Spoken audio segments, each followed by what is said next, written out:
東京池袋のガールズバーで女性 Tano Nagisa, dari tampangnya disorot media bukan karena dia artis Jepang yang lagi viral.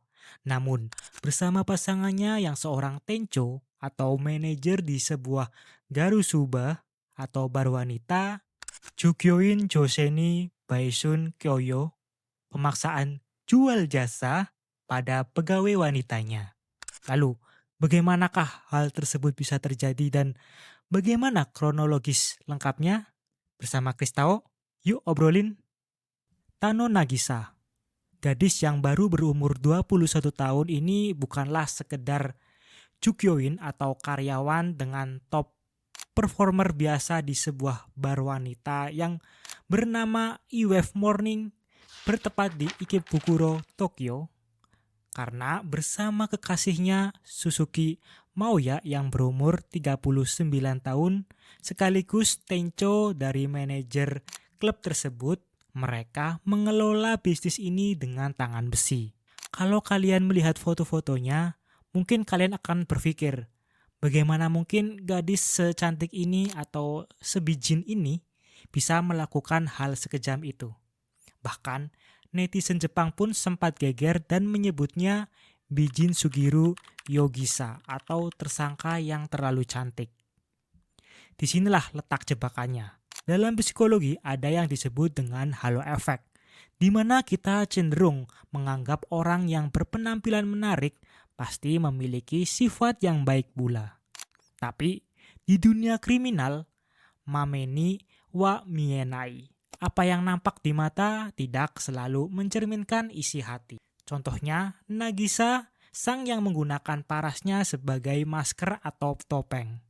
Di balik wajah yang banyak dipuji pelanggannya itu, pengadilan justru mendeskripsikannya sebagai sosok yang reitetsu atau berhati dingin. Dia bukan sekedar pegawai senior, dia adalah pengawas yang memastikan budak digitalnya tidak punya ruang untuk bernafas. Tragedi ini dimulai ketika seorang korban wanita, Higai Jose, berusia 20-an gagal memenuhi target penjualan minuman di bar. Bukannya mendapatkan bimbingan dari manajernya, dia justru dihadapkan pada sebuah pilihan mustahil. Dalam catatan persidangan terungkap intimidasi verbal yang kasar dari Maoya Sang dengan melakukan kekerasan fisik setiap hari dengan memaksa korban, karena kamu busu atau kurang cantik sehingga tidak dapat pelanggan Okyakusama, maka pilih era B. Kerja di industri dewasa Fusoku atau jadi Tachinbo atau penjajah jasa di jalanan. Dan korban pun tidak punya pilihan. Akhirnya dipaksa bekerja di kawasan Taman Okubo Shinjuku, sebuah titik yang dikenal sebagai sisi kelam Tokyo. Korban dipaksa jualan jasa dari Mei hingga Juli 2025. Namun pertanyaannya, kenapa korban tidak lari? Dan kenapa dia tidak berteriak minta tolong di tengah keramaian? Karena jawabannya ada di saku celananya. Inilah inti dari kasus ini, GPS. Nagisa Sang dan Maoya Sang ternyata telah memasang perangkat pelacak pada para karyawannya. Setiap langkah, setiap detik, pergeseran posisi para karyawannya dipantau secara real time melalui ponsel mereka. Istilahnya adalah kodo kanshi atau pengawasan gerak-gerik. Jadi, jika korban berhenti terlalu lama atau mencoba menjauh dari posisi yang sudah ditentukan, Nagisa Sang akan segera mengetahuinya. Ditambah lagi, tanpa izin, Maoya Sang membatalkan semua kontrak apartemen atau apato tempat tinggal para karyawannya. Dengan dipindahkan sepenuhnya berada di bawah kendalinya untuk menginap di dalam bar agar bisa kehilangan akses total ke dunia luar. Sisi paling memilukannya dari kasus ini adalah bagaimana mereka memperlakukan korban sebagai komoditas. Dalam kurun waktu 3 bulan sejak April, Maoya Sang diduga telah memaksa korban selama ini melayani total 400 pria. Dari hasil tersebut, Korban menghasilkan total uang sebesar 6 juta yen atau kurang lebih 600 juta rupiah. Tapi, hampir seluruh uang tersebut dirampas oleh Mao Yasang. Korban hanya diberikan uang makan sekitar 3.000 yen untuk jangka waktu yang sangat panjang. Bayangkan, itu sekitar 300.000 rupiah untuk bertahan hidup berminggu-minggu di kota semahal Tokyo. Instruksi Nagisa-san kepada anak buahnya sangat jelas. Berikan dia makan hanya dalam batas agar dia tidak mati. Giri shinaide teidono. Dengan alasan, kalau kamu gemuk, tidak akan ada pelanggan. Ia memaksa korban melaporkan setiap makanan yang dia makan dan mengirimkan foto struk belanja sebagai bukti. Mao Yasang bahkan memeriksa isi dompet para korban.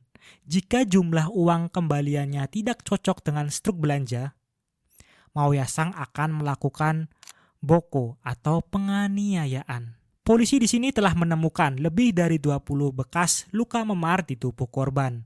Pelaku bahkan tak segan memukuli korban dengan menggunakan botol champagne kosong. 毎日、鈴木容疑者から暴力を受けていました。シャンパンの瓶で殴られることもありました。 Akhirnya kasus ini terbongkar secara tidak terduga. Pada Juli 2025, korban justru ditangkap terlebih dahulu oleh polisi ketika sedang bekerja di jalan. Awalnya karena takut, ia mengaku melakukannya atas kemauan sendiri demi biaya hidup. Namun, polisi melihat ada yang tidak beres dengan kondisi fisik dan mentalnya. Setelah ditanyain dengan baik-baik dan dengan lebih dalam, korban akhirnya menangis dan menceritakan semua yang dialaminya. Berkat pengakuan itulah, Mao Yasang dan Nagisa-san akhirnya ditangkap pada Oktober 2025.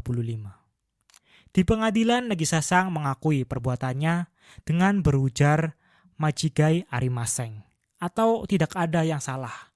起訴状に間違っているところはありますか? 間違っていません。 Sedangkan tersangka utamanya, Mao Yasang, sekaligus manajer, malah membantah tuduhan tersebut dengan mengatakan, "Aku tidak menyuruhnya menjual jasa dan tidak memaksanya tinggal di bar." Ya, kasus Nagisa Tono adalah peringatan keras bagi kita semua bahwa kejahatan modern seringkali tidak datang dengan wajah monster, melainkan dengan wajah yang ramah dan penampilan yang meyakinkan. Good looking privilege. Di Indonesia kita sering melihat kayak pelaku kejahatan atau orang-orang yang melakukan hal yang buruk, tapi karena dia good looking, akhirnya dibela oleh beberapa netizen. Seperti sayang ya padahal cakep, atau didoakan semoga cepat bebas atau cepat tobat saja. Tapi di Jepang apakah hal itu berlaku? Sama sekali tidak. Di sana ada budaya sakai tekishi atau kematian sosial. Sekali seseorang terlibat kriminalitas berat, publik tidak akan peduli seberapa rupawannya wajahnya atau seberapa tenarnya dia di dunia entertainment. Masyarakat Jepang memberikan stigma yang sangat kuat. Tidak ada tempat bagi pelaku eksploitasi di hati mereka, karena integritas jauh lebih berharga daripada sekedar visual. Dan kasus ini berakhir dengan vonis yang akan dijatuhkan pada Maret 2026 mendatang. Namun sebelum aku nutup kasus ini, aku ingin bertanya pada kalian. Kenapa di negara kita ini orang yang good looking sering kali lebih mudah mendapatkan simpati meski sudah jelas berbuat yang kurang baik? Apakah kita terlalu pemaaf atau terlalu ramah? Atau kita butuh ketegasan sosial seperti di Jepang? Tulis pendapat kalian di kolom komentar ya.